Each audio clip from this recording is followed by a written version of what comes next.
माँ बाप कहीं ना कहीं पीछे रहते हैं, तभी समाज का इतना बुरा हाल है, तभी हमारे समाज के अंदर क्राइम रेट इतना ज़्यादा है। नमस्कार दोस्तों, मैं मनीषा द फैक्ट टाइम में आप सबका स्वागत है। आज हम मिल रहे हैं लोगों से, एक पब्लिक सर्वे कर रहे हैं और हम उनसे जान रहे हैं संत डॉक्टर गुरमीत राम रहीम सिंह जी इंसा के बारे में, डेरा सच्चा सौदा के बारे में। हेलो मैम, क्या नाम है आपका? मेरा नाम नितेश है। कहाँ से आई हैं आप? हिसार से। क्या क्वालिफिकेशन है आपकी? मैं MA BEd हूँ। मैं MA इंग्लिश और MA पब्लिक एडमिनिस्ट्रेशन और BEd किया हुआ है, मास्टर्स है मेरी। मतलब आप एक वेल क्वालिफाइड हैं। आप अभी किसी प्रोफेशन में हैं? हाँ जी, मैं टीचिंग प्रोफेशन में हूँ। हाँ जी। मैंने सुना था डेरा सच्चा सौदा में सिर्फ अनपढ़ गंवार लोग आते हैं। आप एक वेल क्वालिफाइड हैं, तो आप क्या कहना चाहेंगे इस बारे में? बेवकूफ़ ऐसे लोग जो ऐसा सोचते हैं। वेल क्वालिफाइड और अनपढ़, इन दोनों का तो उन्हें इसका मतलब ही नहीं पता। अगर आप भारत सरकार की दी हुई डिग्री को आप ये कह रहे हैं कि हम अनपढ़ हैं, तो आप तो भारत सरकार को ही चैलेंज कर रहे हो। इसमें हम क्या बोल सकते हैं, सरकार ही बोले फिर। मैम, जैसे आपकी स्कूलिंग यहाँ से है, डेरा सच्चा सौदा से है, आप गुरुजी से काफ़ी समय से जुड़े हुए हैं, तो जब गुरुजी आपके स्कूल कॉलेजेस में आते थे तो किस तरह की आप लोगों की बातचीत होती थी? क्या वो समझाते थे, क्या बात करते थे, क्या माहौल होता था, ज़रा बताएंगे आप? हाँ जी। मैं एक्चुअली 5 साल डेरा सच्चा सौदा के स्कूल में पढ़ी हूँ, कॉलेज में पढ़ी हूँ, और हम लोग हॉस्टल में रहते थे। तो एज ए हमारे पिताजी, हमारे गुरुजी हॉस्टल में आते थे, हम स्कूल में भी आते थे, और हमारी हमेशा बात होती थी। और बात ऐसी होती थी जैसे एक बेटी की अपने बाप से होती है, और एक फादर की तरह केयर करना, समझाना अपने बच्चों को। कुछ गलती करते हैं तो उनको समझाना कि बेटा आपने ये गलत है, ये अच्छी आदतें हैं, हर चीज़ समझाना जो एक मदर और फादर समझाते हैं। तो उस तरह से हमारी गुरुजी हमें ट्रीट करते थे हमेशा, as a mother father, as a guardian. और बहुत अच्छी चीज़ें उन्होंने हमें लाइफ में सिखाई जो हमारे पेरेंट्स नहीं सिखा पाते। जो संस्कार एक बेटी में, एक बच्चे में माँ बाप को भरने चाहिए, वो चीज़ें हमारे पिताजी ने हमें सिखाई हैं। कहीं ना कहीं माँ बाप भी पीछे रह जाते हैं, और माँ बाप कहीं ना कहीं पीछे रहते हैं, तभी समाज का इतना बुरा हाल है, तभी हमारे समाज के अंदर क्राइम रेट इतना ज़्यादा है। आप देख लीजिए, जितने भी डेरा सच्चा सौदा के स्कूलों से पढ़े हुए बच्चे हैं, उनका मोरल लेवल हमेशा ही हाई होता है, क्योंकि यहाँ पे जो सिखाया जाता है वो गुरुजी हमें मोरालिटी की शिक्षा देते हैं।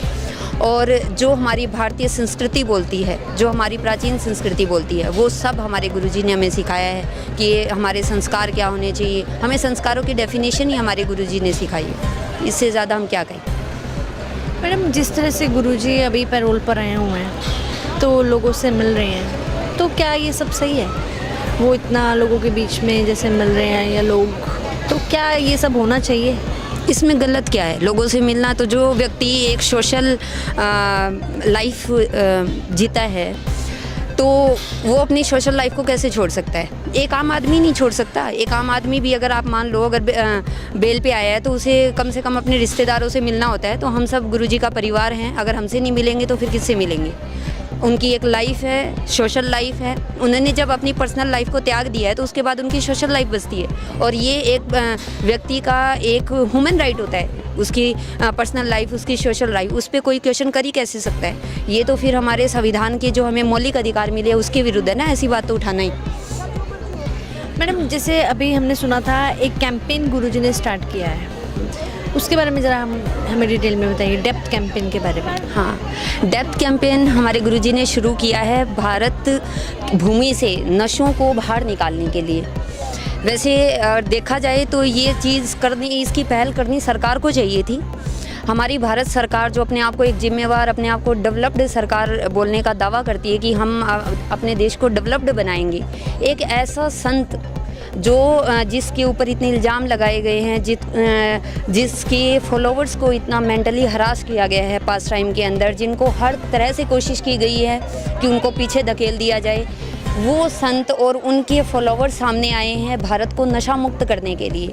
जबकि ये काम तो भारत सरकार का था, ये जिम्मेवारी भारत सरकार की थी, जिसको एक संत उठा रहे हैं। सारी इनजस्टिस को सहन करते हुए आना, ये एक देशभक्त का सबसे बड़ा उदाहरण है। ऐसा देशभक्त जो दुनिया में आज तक पैदा ही ना हुआ हो शायद। हमारे भारत भूमि में तो ऐसा देशभक्त नहीं देखा जिस पे इतने जुल्म कर दिए जाए, इतना उनको इनजस्टिस उनके साथ किया जाए, उनके बच्चों के साथ किया जाए, उनके फॉलोअर्स के साथ किया जाए, और फिर भी वो देशभक्ति के आगे इतने बढ़ चुके हैं कि उन्हें बस देश की भलाई चाहिए। ये काम भारत सरकार का था जो हमारे गुरुजी ने किया है, और बेहद ही प्रशंसनीय कार्य है।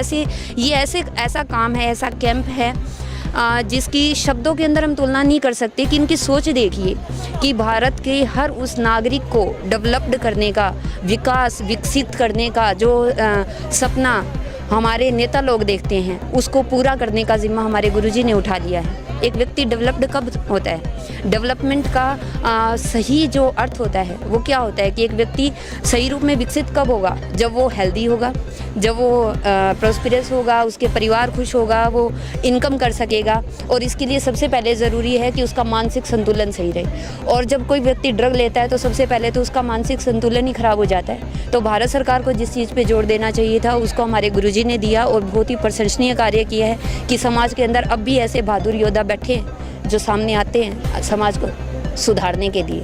चाहे उनके साथ कुछ ही कर दिया जाए, वो पीछे नहीं हटेंगे तो नहीं हटेंगे। तो क्या आप आगे भी ऐसी गुरुजी से जुड़ी रहेंगी? बिल्कुल। हम तो अपने आप को गौरवान्वित महसूस करते हैं कि हमें एक ऐसे संत मिले हैं जो समाज को सही राह दिखाते हैं, और हमारा जीवन तो गौरवपूर्ण तभी हो जाता है जब हम उनसे जुड़ गए, जब हम उनको सुनते हैं, उनसे हम शिक्षा लेते हैं कि एक देशभक्ति क्या होती है, एक राष्ट्रीयता क्या होती है, एक नागरिकता क्या होती है। जिन चीज़ों को हमारे गुरुजी ने ही सिखाया, उन्हें छोड़ने का तो कोई सवाल ही पैदा नहीं होता। तो जो लोग कभी डेरा सच्चा सौदा में नहीं आए, उन्होंने गुरुजी को कभी पर्सनली नहीं जाना, सिर्फ टीवी के माध्यम से जाना, उन्हें आप क्या संदेश देना चाहेंगी? उन्हें मैं यही संदेश देना चाहूँगी कि जो आप लोग हम पे ब्लेम करते हैं कि हम लोग अनपढ़ हैं, तो आप लोग पढ़े लिखे हैं, और पढ़े लिखे व्यक्ति की सबसे पहली निशानी होती है कि वो जागरूक होता है। तो आप जागरूक बनिए ना। आप क्यों अनपढ़ों की तरह, जो आपको एक टीवी स्क्रीन पे दिखा दिया गया है, एक व्यक्ति ने बोल दिया, आप उस पर बिलीव करते हैं? आप खुद जागरूक बनिए। एक जागरूक नागरिक की आप पढ़े लिखे हैं तो आप जागरूक होने चाहिए, और जागरूक हो तो आप आइए, थोड़ा सा अपने आपको कष्ट दीजिए, आइए इस जगह पे, देखिए तो सही रियलिटी है कि आप क्यों दूसरों पे इतना अंधा भरोसा करते हैं। आप लोग कहते तो हमें अंधविश्वासी हैं, लेकिन लगता ऐसा है कि अंधविश्वासी आप लोग खुद हैं कि टीवी स्क्रीन पे एक व्यक्ति ने कुछ बोल दिया, आप उसको सच मान रहे हैं, जबकि घर से बाहर निकल के देखिए तो सही कि वास्तव में रियलिटी है क्या। कहीं कुछ ऐसा तो नहीं हो रहा जो आपके आने वाली जनरेशन्स को और पूरे देश के लिए बहुत ज़्यादा नुकसानदायक चीज़ हो, और जो आपका एक व्यू शायद हो सकता है कि कितनी ही आपकी ही जनरेशन्स को सुधार दे। तो आप अपने व्यूज़ को बनाते हैं, क्योंकि शब्दों के अंदर शक्ति होती है। तो अपने शब्दों को चुनिए, ध्यान से अपने व्यूज़ बनाइए, और व्यूज़ बनाने के लिए आप जागरूक बनेंगे। और जागरूक, अगर आप अपने आप को पढ़ा लिखा समझते हैं तो जागरूक बनना आपका कर्तव्य है। तो बहुत ही बखूबी इन्होंने हमें डिटेल्ड में, मैं अगर कहूँ, प्रॉपरली एक्सप्लेन किया कि कितना ये जानती हैं सन डॉक्टर गुरमीत राम रहीम सिंह जिंसा को, डेरा सच्चा सौदा के बारे में। तो आपने भी सुना। देखते रहिए आप हमारा चैनल, हम आपको ऐसे ही लोगों से रूबरू कराते रहेंगे जो उन्हें बहुत करीबी से जानते हैं। फिर आप ट्राई कीजिए कि आखिर सच्चाई क्या है। देखते रहिए हमारा चैनल द फैक्ट है। Thank you so much.